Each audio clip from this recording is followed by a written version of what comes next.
Hi friends, সঙ্গীতের হেসেলে তাদের সবাইকে স্বাগত। আমের মরশুম, অনেকভাবে কিন্তু আমরা আম খাচ্ছি। আজই একটা ঝটপট একটি রেসিপি শেয়ার করতে যাচ্ছি, যেটা টিফিন বক্সেও দিতে পারো, ইভিনিং স্ন্যাক্সেও খেতে পারো, বা যখন খুশি তখন খেতে পারো কিন্তু। তো চলো, ভিডিওটা আমি আজ এখান থেকেই শুরু করছি। আর সবচেয়ে মজার জিনিস, আমগুলো কিন্তু সৌদির নয়, আমগুলো এসেছে জামনগর, গুজরাট থেকে। তো বুঝতেই পারছো স্পেশাল হবে কিন্তু। তাই এই মিনি ম্যাঙ্গো কেক বানাতে কী কী লাগে উপকরণের লিস্ট এখানে আমি দিয়ে দিলাম। চাই আমাদের আম, এখানে আমি কয়েকটি আম নিয়েছি, সবগুলো তবে লাগবে না, ভালো করে ধুয়ে পরিষ্কার করে নিয়ে তবে কিন্তু পাল্প বের করে নেব। এখন আমের মরশুম, তাই ফ্রেশ ম্যাঙ্গো পাল্প দিয়ে কিন্তু এই কেক খেতে বেশি ভালো লাগবে।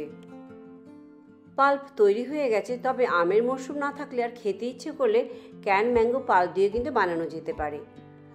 এবার একটি মিক্সিং বাউল নিয়ে নিচ্ছি, যাতে আমি সব মিশ্রণ কিন্তু এখানে অ্যাড করব।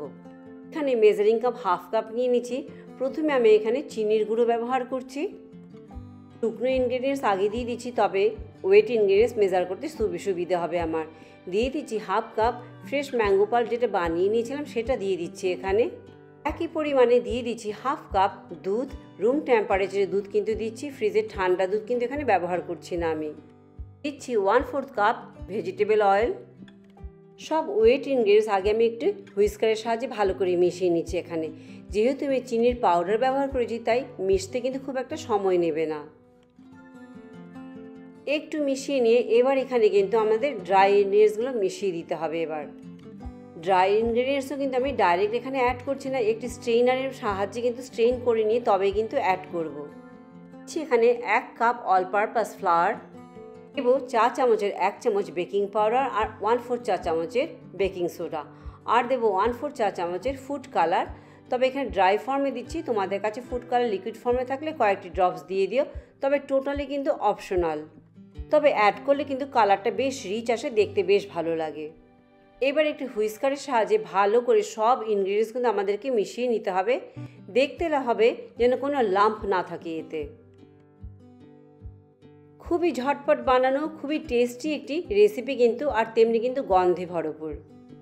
তাই আমের সিজন যখন আছে, বানাতে কিন্তু একদম দেরি করো না। আম যতদিন মার্কেটে আছে বানিয়ে ফেলো ঝটপট। সব কিছু ভালোভাবে মিশে ব্লেন্ড হয়ে গেছে, দেখতেই পাচ্ছো টেক্সচার কতটুকু কনসিস্টেন্সি, কীরকম কনসিস্টেন্সি হয়েছে। আমি কিন্তু মিনি ম্যাঙ্গো কেক কিন্তু কোনো ওভেনে বানাচ্ছি না, আমি বানাচ্ছি কিন্তু গ্যাস স্টোভেই। তাই স্টোভের উপর ডাইরেক্ট বানাচ্ছি না, একটি কাস্ট আয়রনের প্যান দিয়ে দিচ্ছি, তার উপর রাখছি আপে প্যান। হ্যাঁ, বানাতে যাচ্ছি এই আপে প্যানে ছোট ছোট মিনি ম্যাঙ্গো কেক। প্রথমে আপে প্যানকে কিন্তু একটু গ্রিস করে নেবে। এদিকে কিন্তু গ্যাস অন করে দিয়েছি অলরেডি, কিন্তু আমাদের প্যান কিন্তু গরম হয়ে আছে। কোনো খুব স্ট্রং কুকিং অয়েল দিয়ে কিন্তু আমরা গ্রিস করবো না, তবে সেই ফ্লেভারটা কিন্তু এই কেকের মধ্যে চলে আসবে। এবার পরিমাণ মতো ব্যাটার নিয়ে আপে প্যানের মোল্ডে আমাদেরকে দিয়ে দিতে হবে।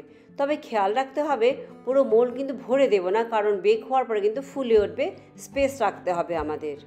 চাইলে এই মিনি কেক কিন্তু আমরা প্লেনও বানাতে পারি, আবার চাইলে পরে একটু কুচিয়ে রাখা পিস্তা বা কেশর দিয়েও কিন্তু একটু গার্নিশ উপর থেকে করে দিয়েও কিন্তু বেক করতে পারি। এবার ঢাকা দিয়ে মিডিয়াম থেকে লো হিটে কিন্তু 15 থেকে 18 মিনিট আমাদেরকে কুক করতে হবে। মিনিট 18 পর ঢাকা খুলে আমি দেখে নিচ্ছি একটি টুথপিকের সাহায্যে প্রপারলি কুক হয়ে গেছে কিনা। টুথপিকের গায়ে ব্যাটার যদি লেগে থাকে তবে বুঝতে হবে কুক হয়নি, আরও একটু কুক করতে হবে আমাদের। কিন্তু এখানে আমার হয়ে গেছে, তাই ফ্লিপ করে দিয়ে জাস্ট 1 মিনিটের জন্য অপর পিঠটি একটু রান্না করে নিচ্ছি। ফ্লিপ করে 1 মিনিট কুক করার পর কিন্তু আমি গ্যাস বন্ধ করে দেবো। তবে প্যান কিন্তু এখান থেকে সরাবো না, এই গ্যাসের উপরেই কিন্তু প্যান আমি রেখে দিচ্ছি।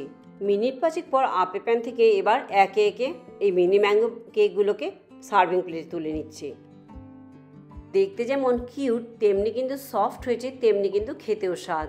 বাচ্চাদের লাঞ্চ বক্স বলো, টিফিনে দেওয়া বলো, সবসময় কিন্তু দিতে পারো তোমরা। তোমাদেরকে একটি আমি ভেঙে দেখাচ্ছি কতটা সফট হয়েছে। তাই আর দেরি না করে ঝটপট এবার বানিয়ে ফেলো তোমরা।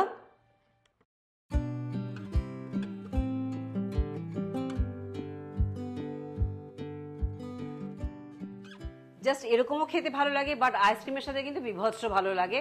ভ্যানিলা আইসক্রিম আর এই মিনি কেক ম্যাঙ্গো কেক খেয়ে দেখো, আর জানিও কিন্তু কেমন লাগলো তোমাদের। আজ ভিডিওটি আমি এখানেই শেষ করছি। ভালো লাগলে লাইক, শেয়ার, সাবস্ক্রাইব করতে একদম ভুলো না।